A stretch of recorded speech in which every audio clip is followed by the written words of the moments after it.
Hi friends, welcome to my channel. இன்றைக்கி ராஜ்மா மசாலா எப்படி சேர்த்துன்னு வாங்க பார்க்கலாம். அதுக்கு நான் 100 கிராம் ராஜ்மாவை ஓவர் நைட் சோக் பண்ணி வச்சுருக்கேன். நெக்ஸ்ட்டு கேஸ் ஆன் பண்ணிக்கோங்க.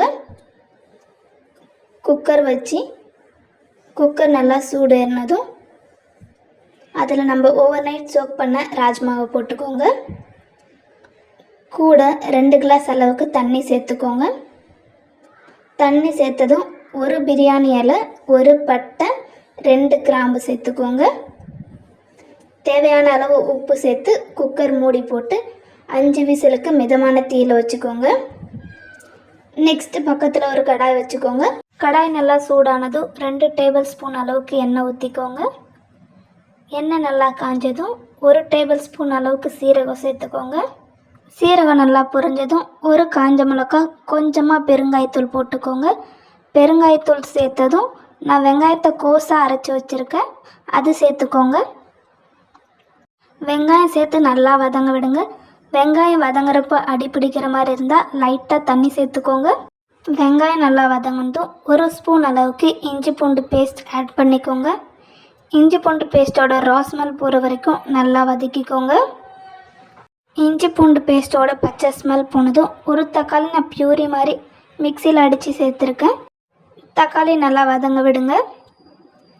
தக்காளி வதங்கிறதுக்கு சால்ட் கொஞ்சம் ஆட் பண்ணிக்கோங்க. சால்ட் பார்த்து போடுங்க, ஆல்ரெடி நம்ம ராஜ்மாலையும் சேர்த்துருக்கோம். தக்காளி நல்லா வதங்கனதும் மசாலா சேர்த்துக்கலாம்.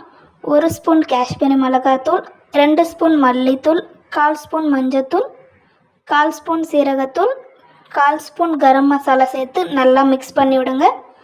மசாலாவோட பச்சை ஸ்மெல் போகிற வரைக்கும் நல்லா வதக்கிக்கோங்க. மசாலா நல்லா வதங்கி எண்ணெய் பிரிஞ்சதும் நெக்ஸ்ட்டு குக்கர் விசில் ஓப்பன் பண்ணிக்கோங்க. கேஸ் ரிலீஸ் ஆகிடுச்சான்னு செக் பண்ணிவிட்டு வேக வச்ச ராஜ்மாவை இதில் ஊற்றிக்கோங்க.